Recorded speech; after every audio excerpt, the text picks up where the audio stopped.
이건 정말 충격적입니다. 미국 국방 포럼의 최고 전문가가 밝혀낸 도저히 믿을 수 없는 진실에 국제사회가 발칵 뒤집혔습니다. 하버드 정치학 박사 출신 국방 전문가가 절대 받아들일 수 없다며 경악했던 그 제안의 실체. 러시아와 우크라이나 사이에서 예상치 못한 한국의 충격적 역할. 유엔조차 침묵할 수밖에 없었던 충격적인 거래와 그리고 냉전 시대의 어둠이 드리운 소름 돋는 반전까지. 이 모든 사실이 밝혀지는 순간 우리가 믿어왔던 국제관계의 이면이 드러났습니다. 도대체 무슨 일이 일어난 걸까요? 그 충격적인 이야기 지금 시작합니다. 딱 1초만요. 좋아요와 구독 꾹 부탁드립니다. 워싱턴 DC의 대형 컨퍼런스 홀, 천장의 조명이 밝게 빛나는 가운데 미국 국방 세미나가 열리고 있었습니다. 저는 하버드 정치학 박사 출신 국방 전문가 윌리엄 피터입니다. 미 국방부 자문위원을 지냈고 현재는 미국 국방 포럼의 책임 연구원으로 일하고 있죠. 연단에 서서 마이크를 잡은 채 객석을 둘러본 후 무거운 숨을 내쉰 후 말을 시작했습니다. 오늘 아침 우크라이나 정부가 새로운 제안을 내놓았습니다. 러시아 전선에서 체포한 북한군 포로들을 한국으로 송환하는 대가로 한국산 무기를 구매하겠다는 내용이죠. 객석에서 술렁임이 일었습니다. 이런 반응은 예상했죠. 북한군 포로와 한국 무기를 연결시키는 제안은 단순한 군사거래가 아닌 복잡한 문제였기 때문입니다. 이번 제안은 단순한 군사거래가 아닌 복잡한 외교적, 인도주의적 문제를 내포하고 있죠. 객석 앞쪽에서 카밀라 메이가 손을 들었습니다. 인도주의 단체인 호프 앤 피스의 디렉터인 그녀는 항상 날카로운 시선으로 사람들의 주목을 받는 인물이었죠. 이건 명백히 인도주의와 외교적 이해관계가 충돌하는 전형적 사례입니다. 포로는 정치적 협상 도구가 되어서는 안 되죠. 영국 억양이 강한 목소리가 그녀의 말에 이어졌습니다. 영국도 우크라이나를 지원해왔지만 사실 유럽 전체가 이제는 전쟁 피로감을 느끼고 있습니다. 영국 억양의 정체는 콜린 앤더슨이었습니다. 유럽 미국 외교 네트워크를 연결하는 로비스트로 그는 항상 정치적 현실주의를 강조하는 인물이었죠.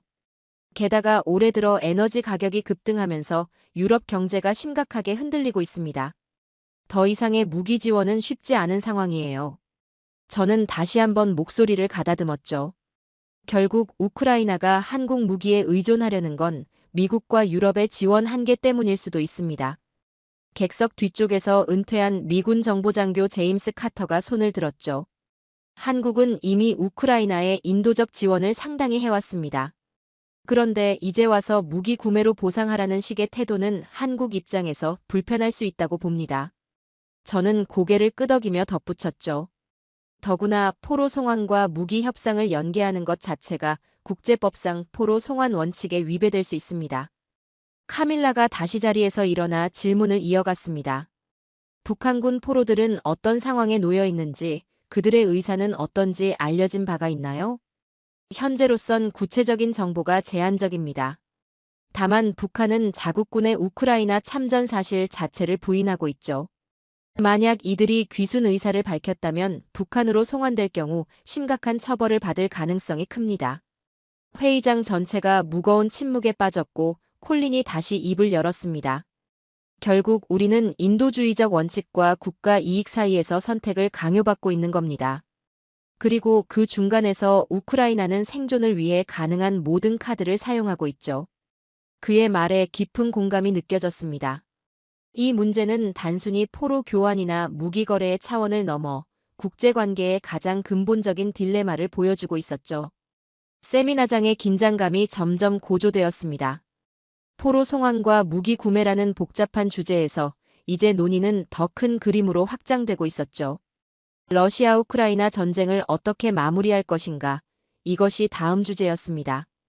해당 주제에 대한 논의가 단순한 학술적 토론이 아닌 실제 전쟁터에서 생사를 오가는 사람들의 운명을 결정하는 중대한 문제임을 누구보다 잘 알고 있었죠. 제임스 카터가 깊은 목소리로 침묵을 깼습니다. 트럼프 행정부는 전쟁 조기 종결을 노리고 있습니다. 트럼프는 미국 재정을 더 이상 쏟아붓기 싫어하죠. 우크라이나가 영토 일부를 양보하더라도 빨리 끝내고 싶어 합니다. 제임스의 말은 회의장의 파문을 일으켰습니다. 몇몇 참석자들은 불편한 표정을 지었고 다른 이들은 공감하는 듯 고개를 끄덕였죠. 저는 그의 말이 현실적인 평가임을 알고 있었습니다. 정보장교 출신으로서 제임스의 분석은 날카롭습니다. 다만 우크라이나 국민들의 입장에서 영토 양보가 얼마나 받아들이기 어려운 일인지도 고려해야 하죠. 콜린 앤더슨이 다시 자리에서 일어났습니다. 유럽에서도 슬슬 전쟁 장기화에 피로감을 호소하고 있습니다. 영국 내 정치인들 사이에서 우크라이나 전쟁은 남의 전쟁이라는 여론이 커지고 있죠. 프랑스 역시 더 이상 자국 경제 희생을 감내하기 힘들다는 조짐을 보이고 있고요. 저는 고개를 끄덕이며 자료를 살펴보았습니다. 유럽의 에너지 위기는 이 전쟁의 직접적인 부산물이죠. 러시아산 가스 공급 중단으로 인한 가격 폭등이 유럽 경제에 큰 타격을 주고 있습니다. 카밀라 메이가 손을 들었습니다. 그녀의 표정은 평소보다 더 진지해 보였죠. 경제적 부담도 중요하지만 전선에서 매일 목숨을 잃는 우크라이나 군인들과 민간인들의 고통도 잊지 말아야 합니다. 전쟁이 길어질수록 인명피해는 계속 늘어나죠. 그녀의 말에 회의장은 다시 무거운 침묵에 빠졌습니다. 저는 이 침묵 속에서 우리가 다루는 문제의 진정한 무게를 느꼈죠. 전쟁의 종결 방식에 대해 두 가지 주요 의견이 있습니다. 하나는 종전 협정을 통한 공식적 종결이고 다른 하나는 휴전을 통한 일시적 중단이죠. 각각은 서로 다른 결과를 가져올 수 있습니다. 제임스가 다시 말을 이었습니다. 종전 협정은 러시아에게 유리합니다. 점령 지역에 대한 일종의 인정을 의미하기 때문이죠. 반면 휴전은 우크라이나가 명분을 유지할 수 있지만 언제든 전투가 재개될 수 있는 불안정한 상태로 남아있게 됩니다. 저는 이 두 관점을 들으며 생각에 잠겼습니다. 국제관계에서 완벽한 해결책이란 거의 존재하지 않기에 항상 누군가는 불만을 가질 수밖에 없습니다. 결국 양쪽 다 만족시키기는 어렵습니다. 미국의 중재가 어디까지나 미국 이익을 우선할 수밖에 없다는 비판도 있죠. 그러나 현실적으로 이 전쟁을 끝낼 수 있는 힘을 가진 국가는 미국뿐일지도 모릅니다. 전쟁이 길어질수록 우크라이나의 자금과 장비 부족은 심각해집니다. 현재 서방의 지원만으로는 러시아의 군사력을 압도하기 어렵죠. 따라서 협상이 불가피하다고 봅니다. 회의장을 둘러보니 다양한 표정이 보였습니다. 누군가는 분노하고 누군가는 체념하고 또 누군가는 희망을 찾고 있었죠. 저는 이 모든 감정이 모여 국제관계의 현실을 형성한다는 것을 알고 있었습니다. 전쟁을 끝내는 방법에 대한 이 논쟁은 결국 가치와 현실 사이의 균형을 어떻게 잡을 것인가의 문제입니다. 우크라이나의 주권과 영토 보전이라는 가치, 그리고 더 이상의 인명 손실을 막아야 한다는 현실적 고려 사이에서 균형점을 찾아야 하죠. 제 말이 끝나자 회의장은 다시 토론의 열기로 가득 찼습니다.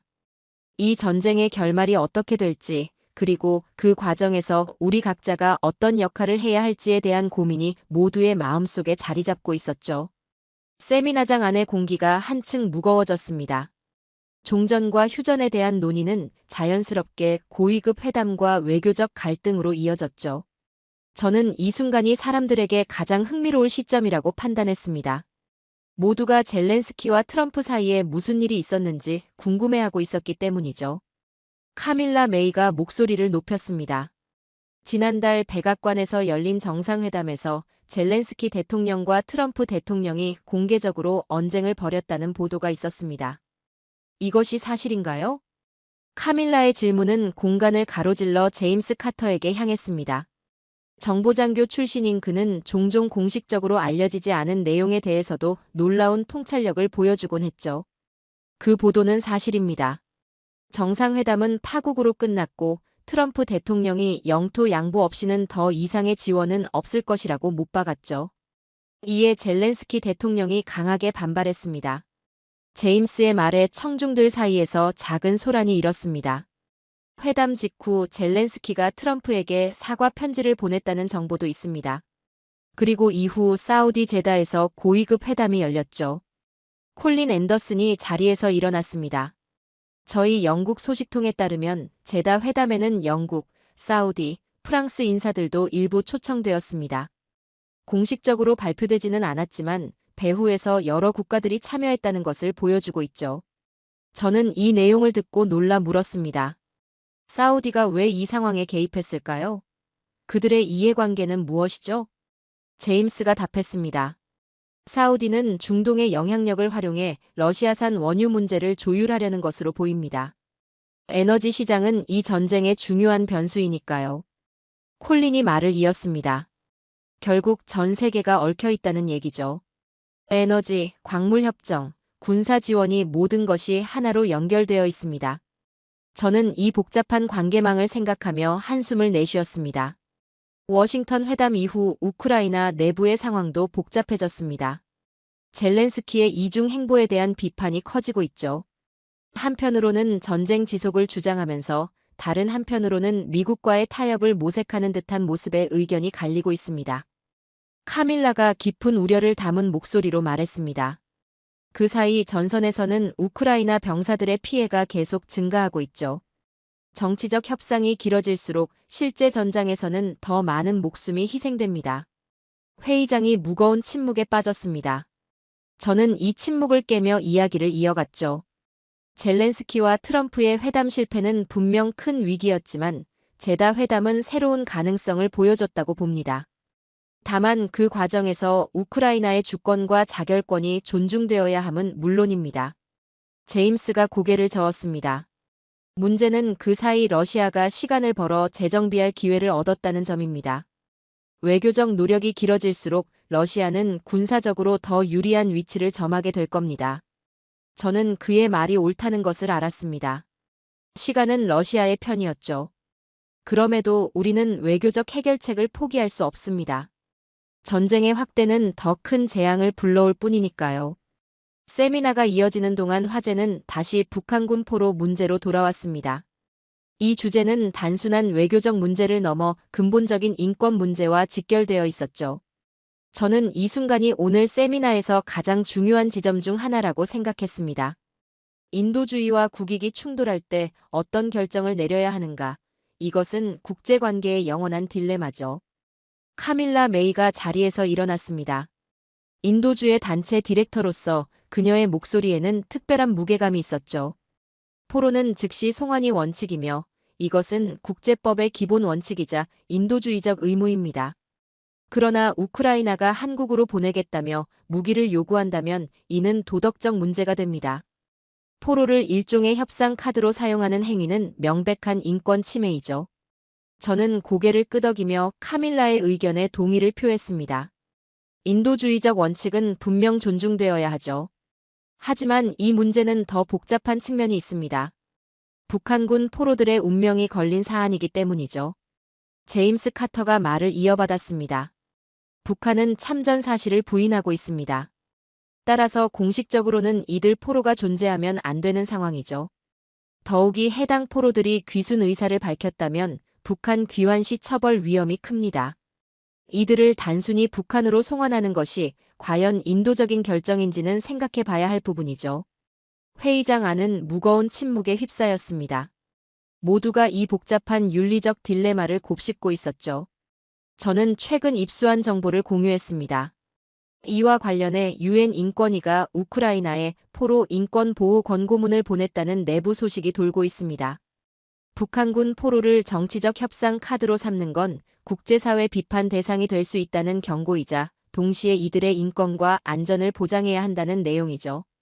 콜린 앤더슨이 미간을 찌푸렸습니다. 문제는 이들의 신원 확인과 의사 확인이죠. 누가 어떻게 이들의 진정한 의사를 확인할 수 있을까요?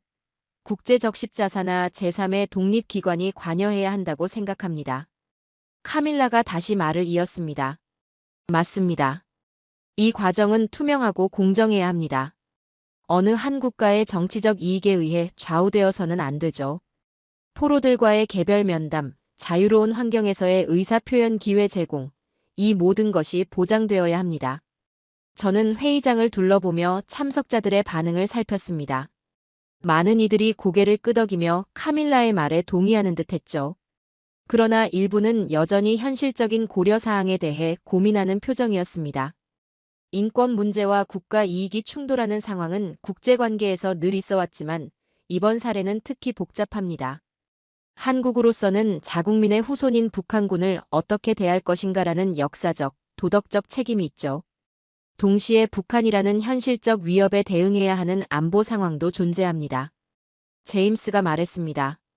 개인적으로는 포로들의 의사를 최우선으로 존중해야 한다고 생각합니다. 북한으로 돌아가기를 원하는 이들에게는 그럴 권리가 있고 한국 혹은 제3국으로 망명하길 원하는 이들에게도 그럴 권리가 있습니다. 다만 그 의사 결정 과정이 공정해야 하죠. 저는 이 복잡한 상황에 대한 제 생각을 정리했습니다. 결국 이 문제는 인권과 국익, 그리고 국제법 사이의 균형을 어떻게 맞출 것인가의 문제로 보이네요. 단순한 해답이 없는 상황이죠.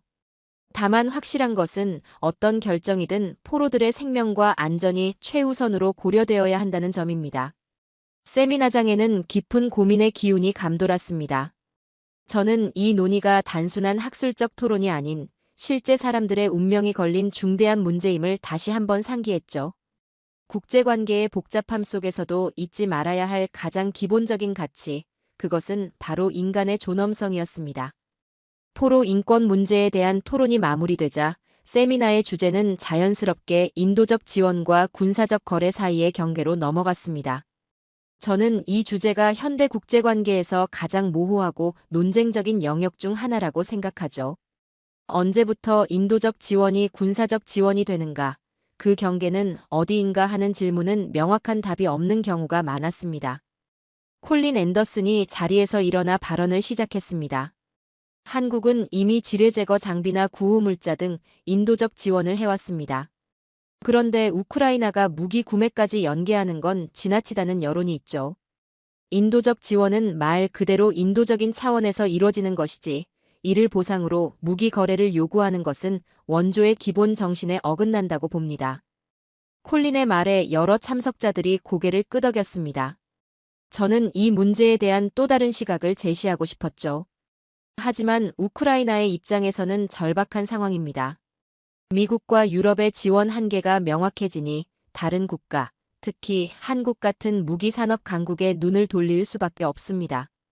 그들에게는 생존의 문제이기 때문이죠. 제임스 카터가 자료를 들춰보며 말했습니다. 최근 우크라이나 군부가 동아시아 무기 체계가 이 전선에서 유효할지 연구 중이라는 보고가 있습니다. 천궁 같은 최신 방공 시스템도 관심 대상이라고 하죠. 이는 단순한 방어용 장비를 넘어 첨단 무기 시스템으로 관심이 확장되고 있음을 보여줍니다. 카밀라 메이의 표정이 심각해졌습니다. 그럼에도 포로 문제와 거래를 연결하는 건 윤리적으로 매우 위태롭습니다. 인도적 지원은 조건 없이 제공되어야 하는 것이고 군사적 거래는 별개의 문제로 다루어져야 하죠. 두 가지를 뒤섞는 순간 인도주의의 원칙이 훼손됩니다. 저는 카밀라의 말에 동의하면서도 현실의 복잡성을 짚고 넘어가야 한다고 생각했습니다. 원칙적으로는 그렇지만 전쟁 상황에서 인도적 지원과 군사적 지원의 경계는 종종 흐려지기 마련이죠. 민간인 보호를 위한 방공 시스템은 인도적 목적인가, 군사적 목적인가? 이런 질문에 단순히 답하기는 어렵습니다. 콜린이 고개를 저었습니다. 그렇다 해도 거래의 방식에는 문제가 있습니다. 포로와 무기를 교환하자는 식의 접근은 마치 인질극과 다를 바 없어 보이죠. 이는 국제사회의 규범에 맞지 않습니다. 세미나장 안에서 긴장감이 고조되었습니다. 저는 이런 논쟁이 단순한 학술적 토론을 넘어 실제 정책 결정에 영향을 미칠 수 있음을 알았죠. 그래서 더욱 신중하게 말을 이어갔습니다. 이 문제는 협박이냐 협상이냐로 시각이 갈리는 것 같습니다. 우크라이나의 제안을 위협으로 볼 것인가, 아니면 서로에게 이익이 되는 거래 제안으로 볼 것인가에 따라 대응도 달라지겠죠. 제임스가 말했습니다. 현실적으로 한국은 어려운 선택에 직면해 있습니다. 북한군 포로 송환은 인도적으로나 정치적으로나 중요한 문제입니다. 동시에 우크라이나에 무기를 판매하는 것은 러시아와의 관계, 그리고 동북아 안보 상황에도 영향을 미칠 수 있죠. 저는 이 복잡한 상황을 정리하고자 했습니다. 결국 우리는 인도주의, 안보, 외교, 경제적 이해관계가 모두 얽힌 상황을 마주하고 있네요. 이런 상황에서 완벽한 해결책은 존재하지 않을 수 있습니다. 다만 각국이 자국의 이익만이 아닌 국제적 규범과 인도주의적 가치도 함께 고려하는 균형 잡힌 접근이 필요하다고 생각합니다. 세미나의 분위기가 한층 더 무거워졌습니다. 인도적 지원과 군사적 거래에 대한 논의가 마무리되자 이제 더 근본적인 질문이 던져졌죠. 우크라이나는 과연 한국에게 진정한 우방국가인가? 그리고 그들의 과거 역사를 어떻게 바라봐야 하는가 하는 문제였습니다. 저는 이 주제가 많은 사람들이 간과하고 있는 중요한 역사적 맥락을 담고 있다고 생각했습니다. 콜린 앤더슨이 차분하게 발언을 시작했습니다. 우리가 잊지 말아야 할 것이 있습니다. 우크라이나도 한때 소련의 주축이었고 한국전에 쓰인 무기를 제조한 적이 있죠. 게다가 중국과 북한의 기술을 건넨 의혹도 있습니다. 이런 역사적 맥락은 한국이 우크라이나를 대할 때 고려해야 할 부분입니다. 콜린의 발언에 세미나장 안에서 작은 술렁임이 일었습니다. 많은 참석자들이 이 역사적 사실을 잘 알지 못했던 듯했죠. 저는 이 부분을 좀 더 명확히 설명할 필요가 있다고 느꼈습니다. 콜린의 지적대로 우크라이나는 소련의 일부였을 때 군수 산업의 중심지 역할을 했습니다. 지금은 러시아와 갈라져 분쟁 중이지만 과거 역사만 놓고 보면 한국에는 영원한 우방이라 보긴 어렵죠. 카밀라 메이가 손을 들었습니다. 역사적 관점도 중요하지만 현재의 우크라이나 정부에 대한 평가도 필요합니다. 우크라이나 현 정부의 부정부패 지수도 높은 편이라는 보고가 있습니다. 서방식 민주주의 국가들과는 다소 다른 정치 시스템을 가지고 있다는 사실도 고려해야 하죠. 제임스 카터가 고개를 끄덕였습니다. 카밀라의 말씀에 동의합니다. 러시아에 맞서 싸우고 있다는 이유만으로 우크라이나를 무조건 선한 존재로만 보긴 힘듭니다. 국제관계에서 흑백 논리는 위험할 수 있죠. 이 복잡한 역사적 맥락을 단순화하지 않으면서도 현 상황에서의 의미를 명확히 해야 했습니다. 결국 러시아나 우크라이나나 소련이라는 틀 안에서 출발했습니다. 우리는 늘 냉전 시기 이후 펼쳐진 복합적 이해관계를 간과해선 안 됩니다. 그렇다고 현재 우크라이나가 겪고 있는 고통과 침략의 현실을 무시해서도 안 되죠. 콜린이 다시 말을 이었습니다. 동의합니다. 과거 역사와 현재 상황을 모두 균형 있게 보는 것이 중요합니다. 우크라이나는 분명 변화하고 있고 서방과의 관계 개선을 위해 노력하고 있죠. 다만 그 과정이 완전하지는 않다는 점을 인정해야 합니다. 세미나장 안에는 깊은 사색의 분위기가 흘렀습니다. 역사의 무게를 느끼는 순간이었죠. 저는 이 논의가 단순한 역사 내용이 아닌 현재의 정책 결정에 영향을 미치는 중요한 맥락임을 강조하고 싶었습니다. 우크라이나의 과거를 이해하는 것은 현재 상황을 더 명확히 보는데 도움이 됩니다. 그러나 이것이 우크라이나 국민들이 겪고 있는 현재의 고통을 경시하는 이유가 되어서는 안 됩니다. 역사는 이해의 도구이지 판단의 근거만은 아니니까요. 제임스가 깊은 한숨을 내쉬었습니다. 국제관계는 항상 이렇게 복잡하네요. 우리는 종종 선과 악, 우방과 적의 이분법으로 세상을 단순화하려 하지만 현실은 늘 그 사이 어딘가에 있죠. 저는 그의 말에 깊이 공감했습니다. 흑백 논리는 편리하지만 현실의 복잡함을 담아내지 못하죠. 우크라이나의 과거와 현재, 그들의 한국에 대한 태도와 요구, 이 모든 것을 균형 있게 바라보는 것이 진정한 외교적 지혜일 것입니다. 세미나가 막바지에 접어들었습니다. 긴 토론 끝에 저는 참석자들에게 최신 소식을 전해야 할 시간이 되었다고 판단했죠. 이제 모든 논의를 실제 현실과 연결할 순간이었습니다. 저는 마이크를 잡고 마무리 브리핑을 시작했습니다. 미국과 우크라이나가 30일간 임시 휴전에 합의했다는 보도가 나왔습니다. 트럼프 대통령이 러시아 설득에 나섰다는 뉴스도 이어지고 있죠. 미국은 정보 지원을 다시 재개하고 우크라이나는 광물 협정 타결을 서두르는 모양새입니다. 다만 러시아가 이 제안에 동의할지는 아직 미지수입니다. 제 발표에 회의장 내 참석자들이 놀란 표정을 지었습니다. 실제로 협상이 진행되고 있다는 소식은 많은 이들에게 새로운 정보였죠. 콜린 앤더슨이 자리에서 일어났습니다. 영국 정부 내부에서는 이 임시 휴전이 과연 지속될 수 있을지에 대해 회의적인 시각이 많습니다. 푸틴이 실제로 전투를 중단할 의사가 있는지 의문이죠. 콜린의 말에 카밀라 메이가 이어 발언했습니다. 프랑스도 비슷한 입장을 취하고 있습니다. 휴전이 단지 시간을 벌기 위한 카드라면 실제 평화는 아직 멀었다고 봐야 합니다. 러시아가 군사력을 재정비하는 기회로 삼을 가능성이 높죠. 그 사이 민간인 피해는 줄어들 수 있겠지만 장기적 평화로 이어질지는 불확실합니다. 저는 카밀라의 우려에 공감하면서도 이 기회가 가져올 가능성에 대해서도 언급하고 싶었습니다. 30일이라는 시간은 짧지만 이 기간 동안 더 포괄적인 평화 협상의 기반을 마련할 수도 있습니다. 에너지 시장과 유럽 경제에도 잠시나마 숨통이 트일 여지가 생기는 것이죠. 다만 이 모든 것은 러시아의 진정성에 달려 있습니다. 제임스 카터는 고개를 저었습니다. 트럼프 행정부가 정말로 러시아를 설득할 수 있을까요? 저는 이 휴전이 미국 국내 정치용 제스처에 그칠 가능성도 배제할 수 없다고 봅니다. 또한 우크라이나 내부에서도 이 결정에 반발하는 목소리가 커질 수 있습니다. 세미나장이 다시 토론의 열기로 가득 찼습니다. 저는 마지막으로 이 모든 논의를 종합하는 발언을 준비했죠. 이처럼 미국, 러시아, 우크라이나, 그리고 한국까지 각국의 이익과 의도가 뒤엉켜 있습니다. 북한군 포로 송환, 한국 무기 구매, 광물 협정. 이 모든 것은 결국 누가 무엇을 얻느냐의 문제이기도 하죠. 하지만 30일간의 휴전이 진짜 종전으로 이어질지 아니면 또 다른 질서 재편의 계기가 될지는 누구도 확신할 수 없습니다. 저는 잠시 회의장을 둘러보았습니다. 모든 참석자들의 표정에서 깊은 생각과 고민이 읽혔죠.